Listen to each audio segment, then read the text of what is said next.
Hey, so today we've got Badri Narayanan on with us.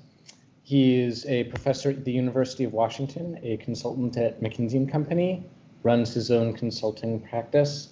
Badri, thanks so much for joining us. Thank you so much, Aaron, for inviting me.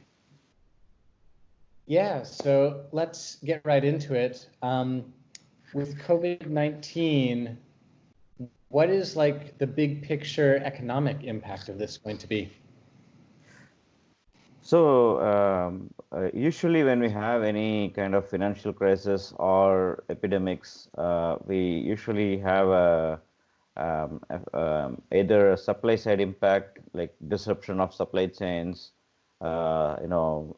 closing down various factories and their supply chain linkages and trade borders and so on. Or we have a demand side shock where people don't have lose their income, lose their jobs, and that leads to reduced demand.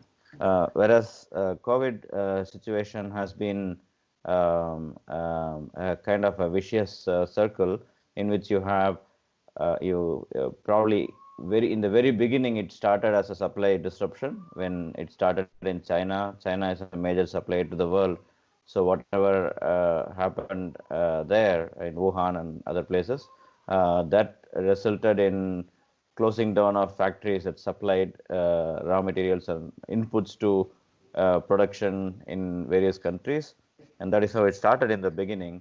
And that itself had a huge effect because many of the countries in the world, in fact all countries are so dependent on China that any disruption in provision of raw materials, intermediate inputs can lead to huge crisis. So way back in January, February, the world was already facing the heat, and later on, what happened was it kind of started spiraling.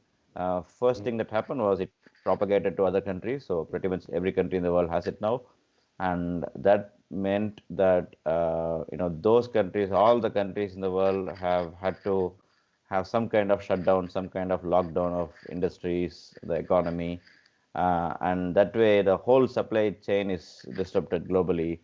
And then that also meant that people are losing jobs everywhere. Many industries are closing, so the demand income is falling, and hence the demand is falling. So supply falls, and that brings the demand down, and the demand falls, and that brings the supply down. So there is kind of a vicious circle: supply pulling demand down, and demand pulling supply down. So Yeah. this is the current situation, ongoing situation. But all of us know and probably hope that this is not a long-term situation. Hopefully, this is going to change soon. How soon is that? We still don't know, but at least globally, we are some kind of returning to this what we call as new normal. And so that is the second aspect of the economic impact. The first aspect is what I already told you. It's all hugely negative and so on. The second impact is the road to recovery. How are we going to recover from it? Is it just a medical solution where we find a vaccine or medicine and fix the problem, which might take some time, and definitely if that happens today, then we're not going to witness any major changes. Things are going to be fine, and we're all going back to normal. But but I think in a sense that already, like even if it happens today, that may not happen because there are so many other kind of economic impact that will happen. First, we are getting used to this style of functioning remotely, and a lot of these digital technologies are going to become prominent, and basically this new normal is going to be totally different way of living and working and collaborating. So I think that is the second kind of economic structural impact, not necessarily just a numerical impact, but it's more like a structural impact. How we are going to behave as economic agents. So I think yeah, these are the two broad sources of economic impact on both the macroeconomic numbers, where of course we see the whole world in negative territory. This year, the whole world is going to contract. The economy is going to contract, global economy.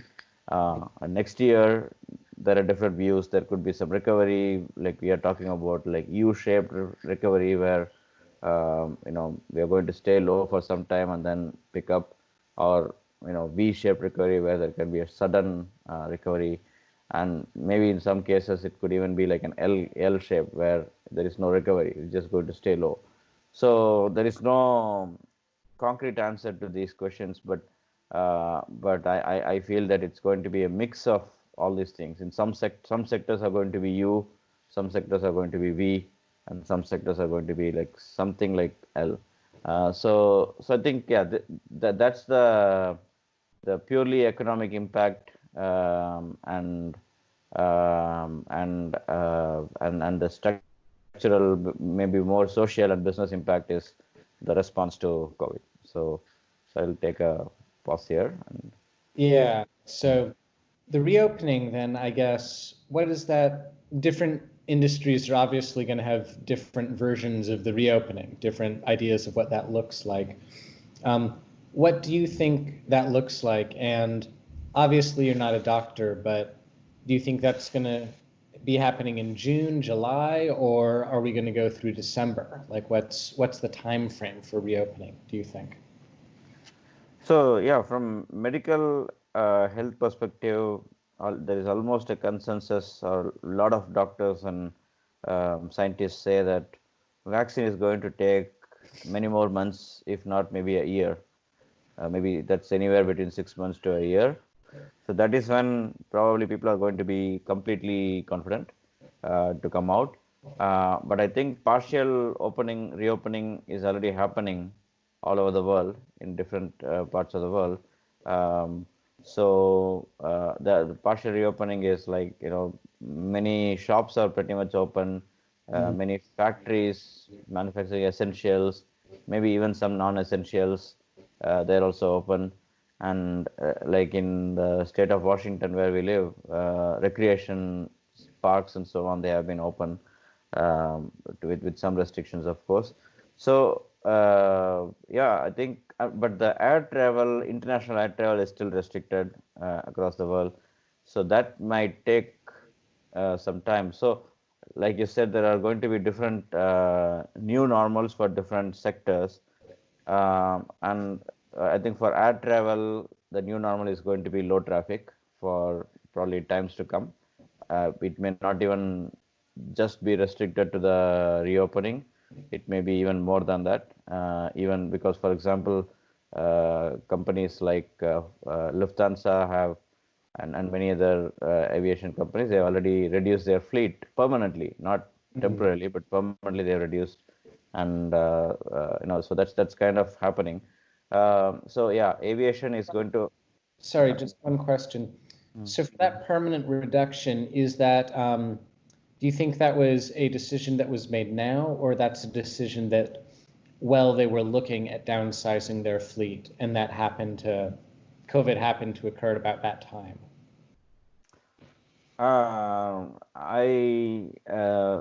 Based on my reading, it definitely happened right now, like maybe a month ago. But you may have a point. They might have already be going through some kind of slump, and they might have thought that maybe we should reduce, and they might have been looking for some additional more compelling reason, and this would have been that kind of reason. But I also don't have enough reasons to believe that argument, because until before COVID came, the global economy was pretty positive, and people were traveling, and a lot of things were happening. It was pretty positive time all over the world. We had some other kind of tensions, and like these trade tensions and all these kind of things, but other than that, there have been pretty positive news for the aviation industry. So I would definitely think that this had a huge impact on that. This COVID case had a huge impact on those kind of permanent reductions. And similarly, you and I, we might have witnessed quite a few local restaurants and small businesses are closing down because they cannot sustain so many days of non-revenue situation. Yeah. They have employees to pay for and so on. So many of them have closed down. I don't foresee them opening up very soon, reopening very soon, because many of them are permanently closed. So yeah. So I think these are the industries like aviation, restaurants, hotels, recreation, where any industry that needs uh, gathering of people. All these industries are probably going to have some kind of an L shape where they're just going to go down and stay down. Whereas some of them can be resilient. For example, there could be restaurants which are already, even now they have kind of become innovative, and they're coming up with some new ways of delivering food to the customers Hmm. without physical contact. Like Uber Eats is one, and second is they say you can come and pick up from our place, but we'll keep the food outside for you. And the third thing is they probably make things transparent. They exactly say what we do, what are the hygienic practices we uh, take care of while cooking the food, what are the ingredients. So there's going to be more and more transparency related initiatives to boost the trust of consumers, and maybe the technology could play a role here also to basically track the transparency aspect. So yeah, I think yeah, there's going to be different answers for different sectors, Hmm. uh, but I think some kind of reopening is already happening, and it's going to happen more and more. To your question, particularly in terms of timeline, I think yeah, definitely in June, July, we are going to have the economy much more reopened than now, irrespective of the cases. I think that's the world we are getting in now. We are kind of learning to live with COVID, right, in a way. Yeah. Say that, okay, this is going to stay, but let's take care and restart the economy. Yeah. That is one strong possibility I see all over the world, because many countries are experimenting that, and some are succeeding, some are not. So it's kind of dicey situation, but I think there's almost a consensus that this cannot happen forever. The shutdown cannot happen forever. Both the left and right kind of agree that we have to restart, but how to restart, what kind of restrictions should be in place, that is still being debated. So I think yeah, June, July reopening for the most part is going to happen, but we are going to have a new normal way of living. And in terms of actual reduction of cases or recovery, that I think is going to take longer time. Maybe December, or maybe even sometime getting into next year, depending on when the medical solution is going to happen. Yeah. So Well, that's coming a little back to sort of the airlines and the restaurants that you were talking about. One thing I have seen is that this is creating a real uh, bringing attention to a class distinction, because baristas, waiters, flight attendants, yoga teachers, many people who have lower income jobs are basically, they have no options. And consultants, software engineers, attorneys, and other working professionals do seem to have options to work from home. So this is really, I'm wondering if you could speak a little bit to this sort of class friction that I have seen developing. yeah, definitely. I think this is a great point, and I also wanted to come to this in a different way when I first started, because there are a lot of things to discuss. So I missed this point. The point was about how digital economy is growing in a way. If you look at some facts and figures, I had a look a few months ago, maybe a few weeks ago, and I found that the global economy, the physical economy, is definitely going down, contracting quickly, while the digital economy is expanding. That in itself tells you something about the class aspect of it. The people who are, at least in the short term, the people who are engaged in tech savvy positions, not necessarily just the technology professionals, but also the non-tech professionals who use technology. Like me, for example, I wouldn't definitely be classified as a tech professional, although I do some coding and so on, but it's more from economic modeling kind of perspective. But I still I'm largely unaffected. I'm pretty much unaffected, professionally speaking, by this episode because all my work is happening online, and in fact, I'm getting more work if anything. So, and many tech professionals are saying the same thing. Like the traffic is increasing, so their work has increased. They're even hiring new people. So this part of the economy is definitely boosting, and even among the other relatively people on the margin, people who are in some kind of physically active jobs and probably less skilled jobs, but can potentially upgrade to digital. They could probably still benefit from it. But large number of people, particularly in developing countries and even in the developed countries, who are into physical daily wage kind of jobs, they are suffering. Like some examples could be like I already discussed about the restaurants and the people working there and so on. Obviously, you cannot deliver something on Zoom or Skype. So until that happens, virtual delivery of food happens. Until then, they're going to suffer. And of course, they're also reinventing, like restaurants and so on. They're also coming up with these ideas that I told you before. And secondly, the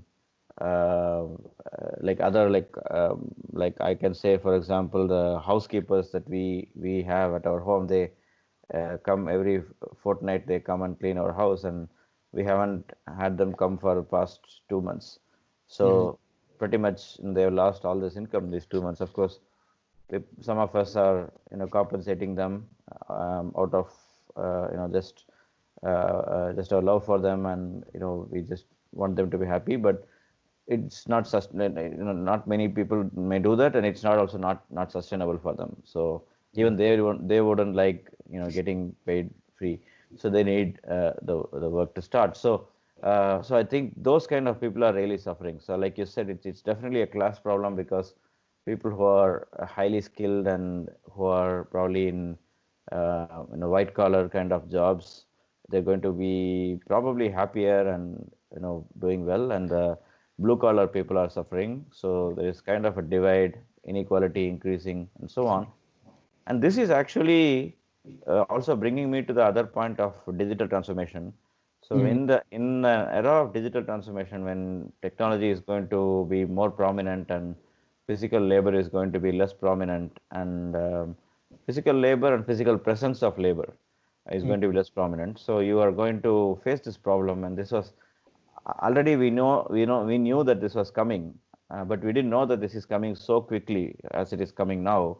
Now, so I think the way out, maybe if you also are thinking about the way out of this, how do we tackle this problem?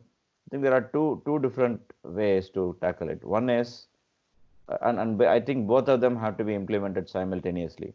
One solution is that you basically go to these people, the people who are losing, the lower class people, as we could imagine. They should be upgraded in terms of skills. They should become more computer savvy, tech savvy, and so on, at least to the extent of being able to sell their services or package their services in different ways, and so on. For example, a worker working in a factory may now be laid off because they're going to come up with some automation. They're going to use 3D printing, big data analytics, and so on, automation, and so on, to remove these laborers. And now the laborer, the laborers who are going through some kind of skill development programs, probably they can start operating these machines from home. Like they can have some using some big data algorithm or whatever. They can access the machines through cloud, and whatever they are doing physically before, they can do it by using computer, right? For example, that could be one, right, kind of a crude example. But those kind of things can happen. But then the question is, if 10 people are laid off, can all these 10 people be promoted like this? Can they be upgraded skill and done this? Probably not. Maybe if we are very lucky, if because of the efficiency improvements and greater demand and so on, we may have, like, we only need, in the place of 10 people, we only need one. But then the demand is increasing, let's say twofold, threefold, because the costs are low, efficiencies are high. Then maybe you are probably going to look at like three, four people more instead of one, because your output is increasing by three, four times. So your input also has to, instead of one person, you're going to employ three, four people, but still you have six, seven people who are jobless. So, and maybe some of those six, seven people may be employed in other sectors. For example, the people like us, high skilled people, are going to get greater wages because our skills are going to be on high demand.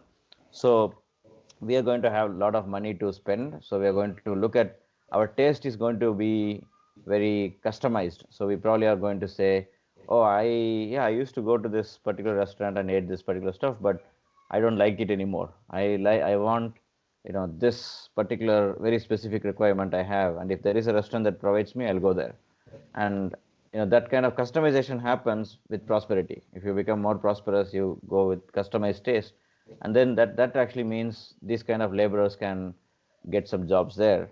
For example, we wouldn't have imagined iPhone 50 years ago, and 50 years ago, when people are doing a lot of work, physical work, they would think that if automation is going to steal away our jobs. But what happened was, automation happened, people became more introspective, a lot of new things came up, iPhone came up, and iPhone employed a bunch of people. So there could be new things that people keep reinventing, customized taste. All these things are going to absorb a few more people of those 10 people who got laid off. So now you will still have three, four, five people who are totally helpless. Yeah. People who have not been able to upgrade their skills, and people who don't have this some kind of niche capabilities. I wouldn't say skill, but capabilities that they have to offer. Somebody who can cook a cool thing which is on demand, like Yeah. those kind of. So now, when you are not fitting into either of these categories, then you are going to be suffering, and those people have to be taken care of. And that is where the concept of universal basic income comes in. Yeah, that's something I wanted to get to. What with this stimulus and some moves, at least in the US, towards, more stimulus packages or more stimulus payments to people. Because I know, living in Seattle, people getting $1,200, that's going to go straight to last month's rent. So that does raise the issue of, is universal basic income the next step here?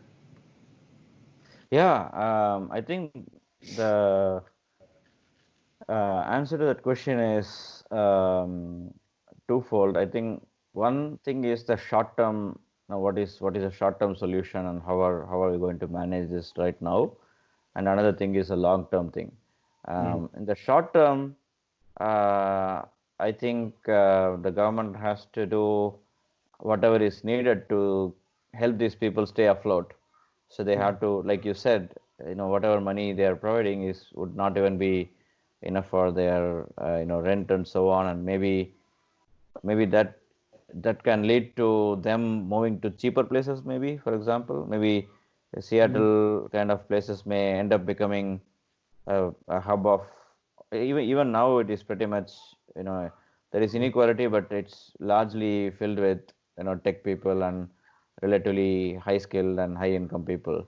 And you do have this homeless people on one side, and you have poorer people on one side, but that situation can change. Either those are going to be worse off, or they're going to be going away to other places, Midwest or South and so on.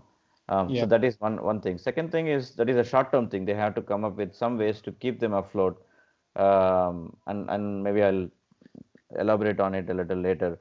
The second thing is a longer term solution, which is, this is going to happen forever. So that is, the longer term solution is the two-pronged approach that I mentioned before. One is, take these people who are losing jobs, skill them, reskill them. There is definitely going to be like a huge demand for certain things, like even some unskilled low skill jobs, right? For example, if you take Amazon, Amazon is actually hiring a lot of people for delivery and so on, right? And definitely these are not high skill jobs. And maybe some of the people who are displaced in restaurants and so on, now they can, instead of being a chef or Mm-hmm. somebody or a waiter, they can now do the delivery, right? So there is going to be some that kind of absorption. And another kind of absorption could be skilling. So basically, the government has to spend, and this actually, for example, if you took Canada, when they signed NAFTA, North American Free Trade Agreement, when US, Canada, and Mexico signed it, Canada was very proactive in kind of predicting that the manufacturing jobs are going to move to Mexico. Mm-hmm. So they very proactively train the labor force to particular people who are losing jobs in manufacturing plants to, make them, technologically savvy and so on, and get them into services sectors. And that was a very good, success. And that is how the liberal and free trade framework has Mm-hmm. not changed over time in Canada. All over the world, things are changing, but countries like Canada and even some of the European countries, this protectionist wave hasn't touched them. The reason being that they handled the situation, the changing situation, pretty well. Whereas in the US, we have not done it so well. And that is why we lost all the jobs to Mexico, and we haven't done anything to protect the workers who lost, the class problem that you mentioned, and that led to protectionist policies, increasing. Yeah. So now I think this is a kind of an analogy, but this whatever I'm talking about free trade happened over a few years, whereas Mm-hmm. now in the few days and few weeks things are changing here, and that is if we are not able to take care of the people who are left out of uh, this whole crisis, we are going to be in trouble. So Yeah. this is the long term thing. So these two things. So now coming back to the stimulus, I think definitely the stimulus, in my opinion, has to focus more on giving as much as needed to the people. So income transfers to people, tax credits to people at large, basically waive all the taxes. Mm-hmm. That would go a long way, and then on top of it, give them some income support. Income support should be basically food and shelter at least. Right? Mm-hmm. Of course, clothing is also there, but clothing is probably relatively small. But at least food and shelter should be covered, Yeah. and that is how it should be. It may be if the government wants to save money on that. I mean, obviously, cash transfers are always better. But if Mm-hmm. the government wants to be more effective, they want to make sure that the people spend the money on the right things, the necessities, rather than luxuries. If somebody Yeah. gets some money and just watches a movie or something, like pays to Netflix or Amazon Prime, they don't want that. So for those things, they can either say that, yeah, we'll give you food boxes or packages of raw food that you can cook, right? And they can promote those kind of activities probably, and on top of it, give them some cash transfers. So that is one thing. Second Now, thing is, yeah. okay, so that's one thing, which is some sort of maybe not just universal basic income, but universal basic clothing, Supplies. like Mhm. shelter and food. But the Yeah. second thing was, Yeah. Second thing is, beyond like once you get like this basics, the food and shelter related aspects, they may cover most of it, and then beyond that, there some basic income component has to be there. And so basically these are two options. One option is just give them a universal basic income and say that, then stay away from them. Say that, okay, I've given you the money, you do whatever you want from it. And then there the problem is that different people have different lifestyles. How will they continue their lifestyle with this money?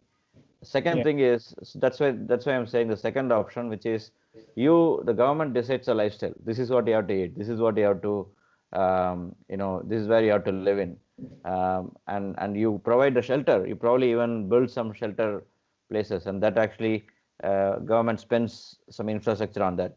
Build uniform homes for the people who are kind of suffering from the crisis, and and the government does it and then provides it to them. So in that sense, what happens is maybe the first of all the government can reduce the money needed because they are enforcing some kind of uniformity in terms of what is necessary, Mm-hmm. and secondly they can give some bonus, some additional cash transfer, which then could be a small amount because they have taken care of the basics. Yeah. Then the extra amount is probably maybe some kind of free health insurance or some kind of other necessities which are kind of unforeseen necessities. So I think that is the second aspect. So second way, like just pure income transfers or uh, take care of necessities and some additional income transfers to Mhm. basically capture contingencies, or maybe even those transfers can be tied with contingencies. If contingencies happen, then the government can use the money. Otherwise, just taking care of their basics is enough. So, Okay. so the one argument against universal basic income is that if you give free money, people are going to be lazy. That is a very simple argument people have, and that Yeah. is why I think that this the second thing could be a good way forward, because we don't want the people to suffer or die just because they don't have food to eat Yeah. or place to live in, and that is absolute humanity. That's some humanitarian consideration. It has Mm. nothing to do with moral hazard. So what I told you before is moral hazard. Like people get free money, so they don't have a incentive to work. So that is what is called as moral hazard. Like people, um, you're incentivizing people not to work, and that is what many adversaries of universal basic income say. But that doesn't preclude you from, yeah, you can actually encourage people to work, but that doesn't preclude you from making sure that people who are really willing to work hard but they just don't have the opportunities to at least make them reduce their one of their worries, which is the Mhm. necessities, and then they can explore. Once they have some food to eat, then they can think and come out of the situation, do something, work Yeah. and so on, rather than just worrying about doing 10 jobs for just one meal. You don't have So your necessities covered. Your mind goes to not how do I get a better job in 6 months. You're myopically focused on how do I get a meal this evening? How do I, your time frame compresses of what is relevant. So I can totally yeah. see them covering that. Hmm. Um, Exactly, yeah. I think the one last part I wanted to mention about stimulus is kind of the controversial part, which is, I mean, everything is controversial, but this is probably a little more controversial, which is bailing out the big companies and giving money to even small businesses, like all kinds of industry.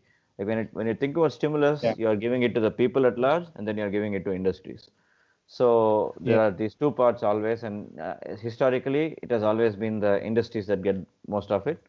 um, so on that, my opinion is that yeah, you have to definitely people should be the priority. You have to make sure people benefit. But secondly, industries, we always think of industries as lobbies and the evil people who control the economy and so on. But actually, at the end of the day, industries actually employ people. So yeah. they boil down to people finally. That is also kind of a black, what I can say, like a blackmailing point that the industry says to the government, that if you screw with us, then you're screwing the people, right? Yeah. So but they have a point in that. So I think the bailing out or supporting the industries should happen to some extent, and Mm. the extent is basically like something like government taking like a temporary ownership of the companies that are not really doing well. So if Yeah. you, not temporary, part ownership, not complete but part ownership. So what it means is that the government bails out, but then it gets some ownership from it, and then when the recovery happens, the government also gets the benefits, profits from those companies, right? So that is one strategy. The second thing is also uh, make use of this situation to come up with what is good and what is bad for the society, for the economy. For example, if you have to bail out an energy company, better come up with the condition that they have to move to renewables. You Yeah. have to have less coal, more renewables, right? Make this is the classic approach taken by IMF and World Bank when they bail out a developing country economy. They give the loans, but then they say you have to follow our conditions. There are some preconditions, Yeah. and that's quite controversial globally because they say that they bring in the Western ideals to the developing countries and so on, and that's not sustainable and so on. But this is a totally different context. Here we can say, okay, yeah, if you're an energy company, become more renewable. If you are a manufacturing company, reduce your footprint. And that is also cost efficient. Reduce your costs also, reduce your wastes and so on. So basically, some kind of transformation of the whole economy towards greener and more sustainable path. That could be another opportunity for through the process of selective bailing out. So yeah, I think that was my second point. Like bailing out probably has to be done if it is needed, but it has to be very judicious, and the government has to have some long-term benefits, both in terms of societal benefits, like I mentioned, green economy and so on, and Yeah. profits that the government can share, so that it's not a bailing out, but it's basically an investment that the government reaps benefits later. So the Yeah. taxpayers' money is not going out as free money to the companies, but as investment which pays off later. Yeah, because that the bailout issue does raise the asymmetry of skin in the game. Because if large corporations can get bailed out very easily, or at least much easier than say mom and pop stores, they definitely don't have the same level of skin in the game that mom and pop stores do. So there's got to be some trade-off going there. At least Yeah. that's my opinion. If we're going to be in any way moral about that skin in the game asymmetry and the risks people are taking. So one thing that I have Sure. observed, and I've seen in one or two other places, is a lot of people right now are at the point where they're maxing out their credit cards. That is, if they had a little savings and then got laid off in March or something, they're running through their savings, they're putting stuff on credit cards. If there's nothing done in the next, say, 2 months, I can definitely see a situation where people start defaulting on their credit cards. And I'm sure that credit card debt has been rebatched into derivatives, and defaults there might cause a sort of second wave of financial instability. I'm curious if you've any thoughts on this. Yeah, I think one major differentiator of this crisis compared to the 2008 global financial crisis, for example, was that the fundamentals of the economy were reasonably strong before this happened this time, whereas the last time, whatever you said now was the reason for the crisis. Like there were defaults happening, subprime lending led to these defaults, and Yeah. so on, and all this securitization of subprime lending, and that all led to those issues, and that is how, like, that was the starting point. Yeah. Here we are in a strange situation where that is kind of a consequence of everything else that is happening, and that is why I think, in my opinion, I think unless there are major efforts taken by the government and even some of these banks and financial institutions, and also people at large. I think it's going to be. I mean, we are already in a situation where we are much worse than the financial crisis of 2008. But uh, if we fail in taking care of these defaults, that's going to be a huge issue, much bigger than much. I mean, even after we recover, otherwise we are going to Yeah. face a major issue here. In terms of how to face this, what kind of solutions, uh, I don't have very specific or clear points, but definitely it's going to be some kind of like you said, some kind of bailing out where you the way you bail out the big corporates, some level of pardon of credit, pardon of loans and so on has to be done for the people as well.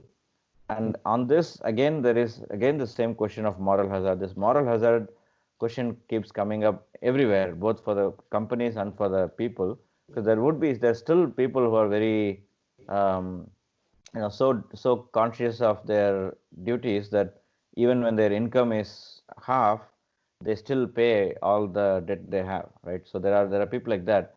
So when you're pardoning the debt of some of the people, you are going to affect the morale of the people who are really hardworking and they want to pay off at any cost, pay off the debt at any cost. So I think it has to be a very selective approach. It has to be only like very very selective people, and maybe it could even instead of just pardoning the debt, it could be something like a interest-free loan, longer term, and so on, like without any, like, yeah, basically relaxing the criterion, relaxing the conditions of the debt. Yeah. And that can happen if the government works with the companies, the financial companies, and say that basically this is time for you to relax your terms and conditions, and maybe in that case the government can help to some extent those companies to recover some of the losses that way. So I think these are some high level thoughts I have, but Yeah. I don't have any very specific clear cut solution on this. Yeah. Yeah.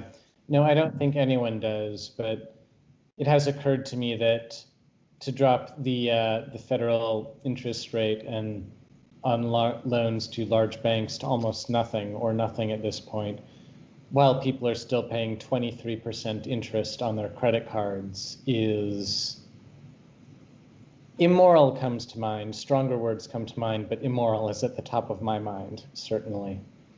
Yeah, completely. I completely agree. And I think that is where the government has to call out the financial companies, right? Where before bailing them out, this has to be definitely thought of. And that is what I'm telling. My thinking was they have to work together. By working together, what I mean is the financial services industry probably must be a little more considerate and humanitarian and compassionate, and try to revisit their terms and conditions.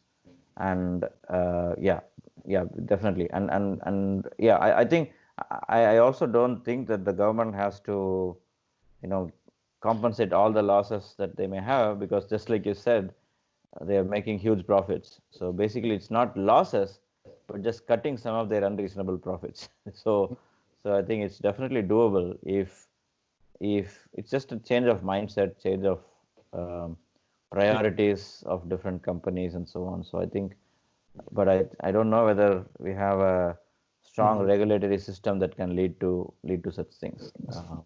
Yeah. So one of the things that occurs to me with this stimulus and with other, government interventions to make things easier for people, there's going to be a lot of quantitative easing, or just old-fashioned money printing, however you want to put it. Is that going to devalue the dollar? Is there going to be inflationary? How do you think the sort of inflation aspect is going to play in there?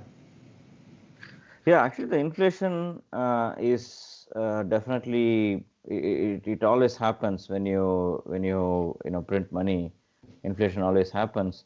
But I think one situation right now has been that there is a large deflationary tendency across the world. Like, as you might have seen, the oil prices have gone down historically low, and demand has come down for many things because they are not even going out right now. So because of that, the prices are likely to fall quite a bit, and they're already falling in many cases. So to some extent, the inflation that is going to happen because of QE will be absorbed by this. So basically, if they were doing this QE when there was not much of a demand slump, then basically you are going to you would have seen like something like a hyperinflation kind of situation and this huge devaluing of dollar. But right now, I think since two reasons. One, this is a global phenomenon. This is not just US that is facing the problem. Second, globally there is a deflationary tendency. So because of these two reasons, I first don't think that the huge pressure on inflation would be as big as it would be. It would still be there. I still agree with you. There will be some difficulty there, but it won't be as bad as we would imagine in these circumstances. Second thing is particularly about the dollar's value. I think it's not going to be affected hugely because the dynamics are quite different. It's for any normal currency, if you print more money, its value will fall. But a dollar, what happens is, yeah, that mechanism is happening. If you print more money, the dollar value will fall. But there are other things because there is a global uncertainty that is increasing. More and more people buy the U.S. Treasury bonds and so on. So the demand for dollars increase more when the uncertainty increases globally. And this is why you see that if you even now if you see the dollar is appreciating vis-a-vis many currencies even at this situation. So it's to many of us it's a strange thing to see that when the economy is going down, dollar is strengthening, getting strengthened. That's just because people still believe in dollars and in the dollar, and when everything else is going down, they think, okay, let's invest more in the US dollar. So that is how I think the devaluation tendencies can fall. But there is a new threat to this, which is many countries are like the demand for dollar depends on how much the countries are in need of dollars. Yeah. So many countries are kind of getting out of dollars. The the Chinese government introduced this digital sovereign cryptocurrency, and they are increasingly going to use that for a lot of international transactions, cross-border transactions. So basically, they are kind of doing away with dollar eventually. Yeah. Similarly, Iran has been coming up with such solutions, and many other countries are doing that. In the past, whenever that happened, we were able to negotiate with them and we were able to fix the things. But now it's going out of our hands. And also, given the geopolitics, changing geopolitical scenario where US is kind of getting decoupled with the rest of the world, we are kind of getting less and less connected with the rest of the world. Maybe we don't have much of a say in promoting the use of dollar in many other countries. So I think that is not so much related to the COVID situation, but that is a general phenomenon that is happening overall, and that I would say has a greater tendency for devaluation and depreciation of dollar than the ongoing QE or the other COVID-related stuff itself. So yeah, to put my answer very very short in summary, I do think there is going to be deflationary pressure and inflationary pressure on in the US, and therefore devaluation or depreciation of dollars. But that won't happen to the scale that we may worry because of QE or COVID crisis, but because of various other shocks that are happening globally in terms of demand for the dollar. So, Okay. yeah. Cool. Thank you. At least from my vantage point, I've seen the investment community become extremely conservative very rapidly. Not just in, the startup in Silicon Valley, but everywhere else. Everyone's just taking their dollars and putting it under the mattress and in the most stable investments, if anything. I'm curious if you can speak to sort of global investment trends there. Yeah, I think what you said is happening. Investors are looking for highly, risk-averse options, exactly like you said. But I also see some investors are pretty dynamic, and those are the ones who see, opportunity in this kind of downturns. And particularly more than downturn, this downturn is more like kind of a transformation. We're in a inflection point of inflection, right? We are going to change the path of the economy, and I think investors are going to be more interested in solutions that are specific to the situation now.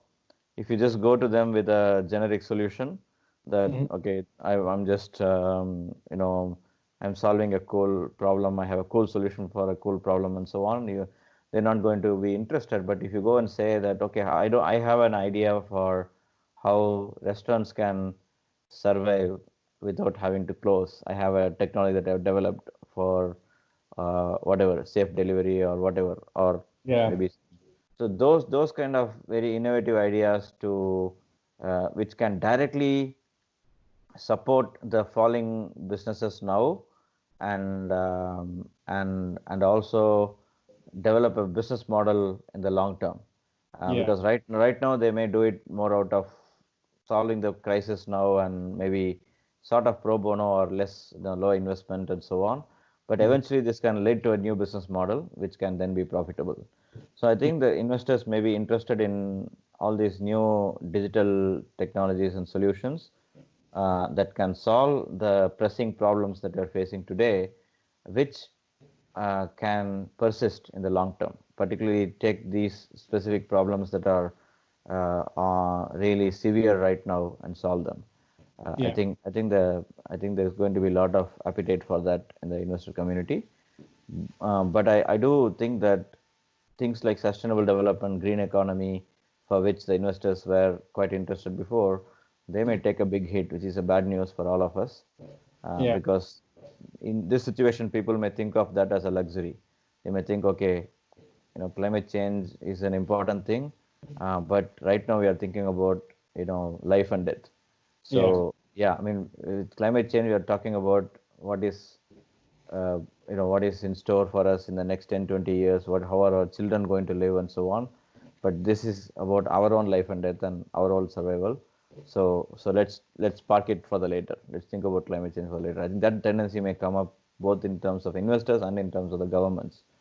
So I completely agree with you on this, but I also have a positive mindset in terms of the high return that is possible from the solutions to the ongoing problems, and maybe some investors, some kind of intelligent investors, smart investors, they're going to promote those things. They are going to know the value of these things, the return on investment of these things, and they're going to invest. So I think the more the startup founders come up with solutions like that, the better their investment prospects are going to be. Cool, thank you. Pleasure. So, a little bit of segue from investment community to the financial impact on medicine. I have some friends in medicine, and they're telling me that basically, since everything is COVID, it's great that we have that focus on COVID-19. However, elective surgeries are not happening, cosmetic surgeries are not happening, and for the medical industry as a whole, this looks like it's a downturn financially. I'm wondering if you have any thoughts or research on this sort of financial impact on medicine. So there are two aspects here. One is like the healthcare sector itself, like you're talking about the doctors and hospitals, which I have also noticed very closely from our own family physicians and hospitals. They have been quite vocal. They have been calling us to come for some appointments for the kids and so on, and they kind of reassure that there is no issue. We don't have COVID patients here. We don't have any kind of infectious disease patients with any infectious disease here. It's only a checkup and so on. So they kind of in that situation where it's never happened before. Previously, if you miss an appointment, you're done. You just have to take your effort to reschedule and so on. But now they are calling you multiple times to come and so on. So I can see the heat that they are facing, and I think that is not. I don't think it's a long-term thing. I think the healthcare sector is pretty robust because people have all kinds of problems and they are going to go after some time. Like after the medical solution happens, they are going to be fine. And the second part of it is the medical supply chain, the pharmaceuticals and the masks and ventilators, the entire supply chain of this. Uh, Interestingly, they are needed for the current situation. We need all those PPE and all these things, but they're also being disrupted because of the same crisis. Because they all come from different countries, and production is suffering in many countries, and transportation and logistics are suffering. So because of that, COVID situation is itself hampering the global supply chain to deliver the needs, the devices, the equipment, the medicines, and all those things that are needed to solve the COVID crisis. So solve the crisis itself. This is another aspect of vicious nature of it. Like, it's kind of self-reinforcing. I think that is another major problem. But I think that both these problems that the healthcare services are facing now and the other supply chain are going to be relatively short-lived. Hopefully, after the crisis is over, this is more of a V-shaped recovery. I think this is a sector that may have more of a V-shaped recovery, where as soon as the basics are taken care of, they're going to come up again, because a lot of people are actually waiting for this to get fixed. They're not going to hospital. They're delaying their surgeries and all sorts of things, just just in anticipation that this will be solved soon. And already they are responding, like I told you. They are kind of segregating. They're saying, okay, in my hospital I'll not have any infectious disease patients, so now then patients can go there, like other non-infectious diseases patients, they can go have their surgeries and so on. So I think they are also coming up with some innovative solutions. But in general, I think I'm not as concerned about the healthcare industry as I am concerned about many other things that we discussed before. So, all the other industry sectors. Yeah. So I guess, when do you think we're going to get back to the point where we can have theaters, sports games, concerts, like large social gatherings? Or is that just not something for the immediate future? No, I think interestingly, I don't know if you have noticed, and I'm not personally noticed, but I've been hearing from people that the people are already going out, venturing out, and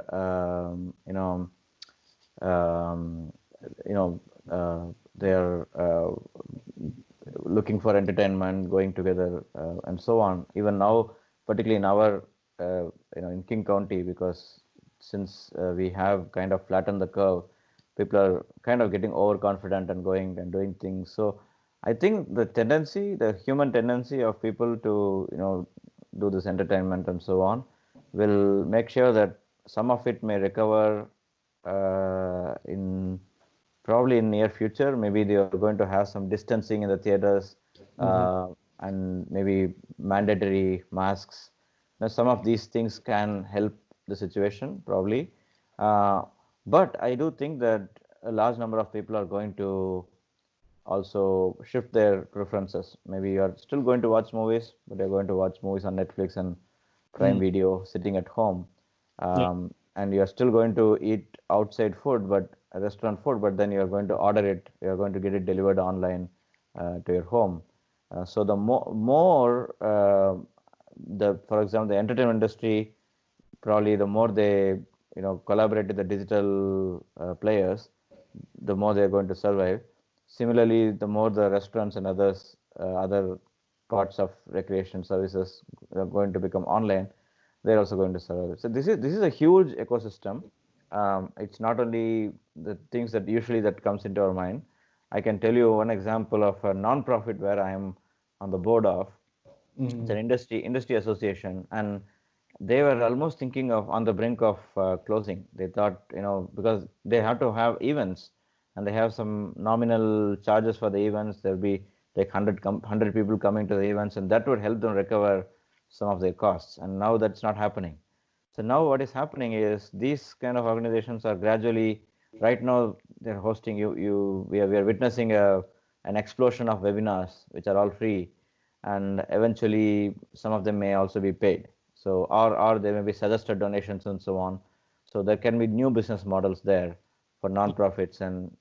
But I think the biggest difficulty would be things like art museums, heritage museums, and so on, where you really need the physical experience. And maybe again there the VR experience can probably step in there. We are going to, the more these museums kind of places get into providing VR experience to, virtual reality kind of experience to people staying at their home and having the feel of going to the museum and so on, that's going to help them. So basically, there will be a huge tendency towards virtual, online participation in all these activities we have been participating before. Yeah, very, very limited physical interaction, physical, gathering and so on. Okay. So that's where I envision. I think psychologically this crisis is having a deep and long-term impact. So even after the lockdown being over and even after things are normal, this will take a while. Maybe it will probably, our kids are going to grow up with this thing, and maybe the next generation is probably just going to be completely online and virtual. So we don't have even sports, for example, even sports events can happen. Obviously, the players may play physically, but audience may watch it remotely, and maybe you can even have, instead of one-way communication, you can have two-way broadcasting or live casting, where whatever the audience can make noises, and that can be visible to the audible to the players, and there could be 3D images of audiences sitting and cheering, right? And where whatever the audience they do before their TV or computer, that can be seen by the players in the thing. So maybe some innovative things can come in that way. No, that's a wonderful point, because the joy of going to a theater or a stadium, you do want to see the sports game or the act or the theatrical thing, but you're keying off the emotions of everyone around you and all of their reactions and, dude, he missed the ball, wow, all those sorts of small human interaction things. And I think if we can find a way to sort of use technology to really scale those human interactions, that human level of, feeling there, that's a really amazing thing.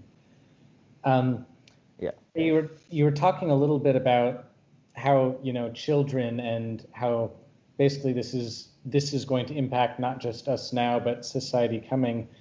I'm curious if there was, what's sort of your big thought that you think people are missing here, like most people are missing? Yeah, I think the biggest message or take home point from this is that there is always as I mentioned before, a point of inflection. As a major event happens and a lot of changes happen after that. Like if you take Second World War, after Second World War, we had all this Bretton Woods institutions, World Bank, IMF, United Nations, all these things started, and they have been pretty successful in avoiding another world war, although there have been a lot of other kinds of wars and battles, but there has been no major world war because there is some kind of collaborative approach across the world, and that came out because of the world war, which was a catastrophic thing to have. And similarly, the Great Depression, when it happened, after that, this whole New Deal happened, and that led to prosperity of many decades, baby boomer generation, and so on. So I think there is a silver lining to all this. It's a huge catastrophic event which we have probably never heard of. It is probably as bad as a Third World War. We are all fighting a war with the disease, not with any country. So, so there's at least one common enemy for the whole world, right? So, so in that sense, it is that, and I think a lot of different elements we discussed so far. Digital transformation, economic policy transformation, economic structural transformation, societal transformation, psychological changes. So all these things are going to shape the world we live in, for the better, for the worse, in some aspects for the better, in some aspects for the worse. Maybe when we grow old, when we play with our grandkids, we're going to tell them stories like how we went to sit in a movie and eat popcorn and watch the movie, or or like you said, cheer the cheer and jump up and down and watch like a match, sports event, or the joy of visiting like a museum or maybe place of worship, in all these things. So I think we might be in such a situation where in years after years to come. And if you think about it, it's already, even before COVID, it was happening to some extent. Like maybe many of us are millennials, and when we grew up, um, we didn't have all these gadgets. I mean, the gadgets were beginning to come. TV was new. Not new, but it was there. But yeah, TV was there, and radio and some of these were there. But maybe video games were coming up. So we are kind of beginning to do the sedentary sitting and getting stuck with something for entertainment. But by and large, we are playing out in the fresh air and running around and so on. But if you think about this generation of children, they're pretty much with the smartphones, iPad, tablets, and so on. They're not playing enough with each other. So I think that transition is already happening in a way. And now because of this, whatever limited physical, relationship, physical mingling that we had before is going to go away.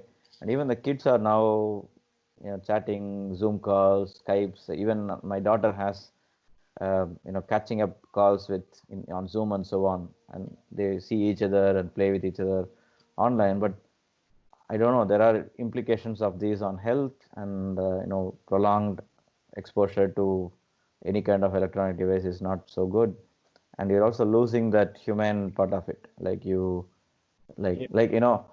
thing that I usually kind of wonder about is in this electronic world with all this Facebook and chats and WhatsApp and all these things, you may be much closer to somebody living far away from you, thousands of miles away from you, than your own neighbor. You wouldn't have seen your neighbor in months, but you would know intimately every single detail of somebody else living, thousands of miles away from you because of this. So I think this, and maybe even with your neighbor, you're interacting virtually, not in person.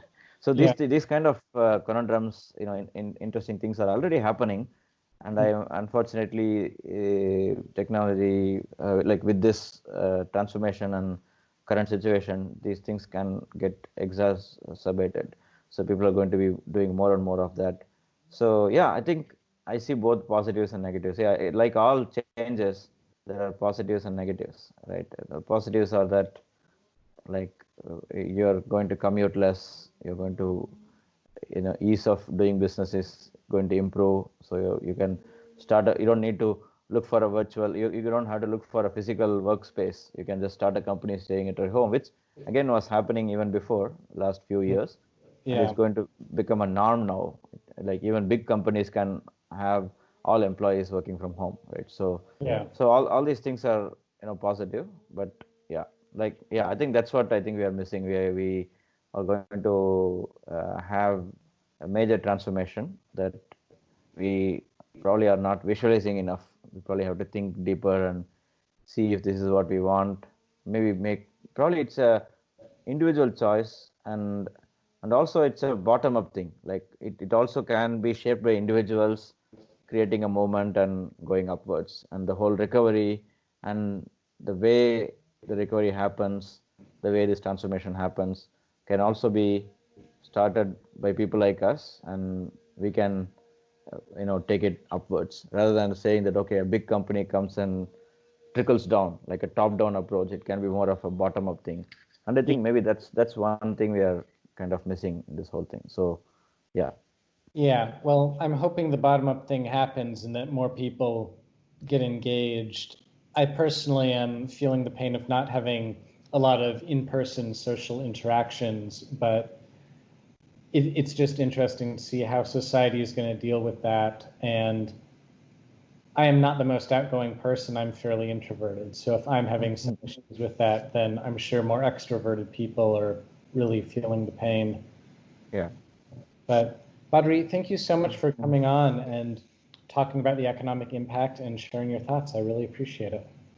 Yeah, thank you, Aaron. It was a great conversation, and I really enjoyed this conversation because I also I was forced to think deep in from some of your questions, and that helped me also get some kind of clarity in some of these issues. So, thank you for having me, and yeah, I look forward to many such conversations in future. Awesome. Well, hey, take care. Take care. Thank you.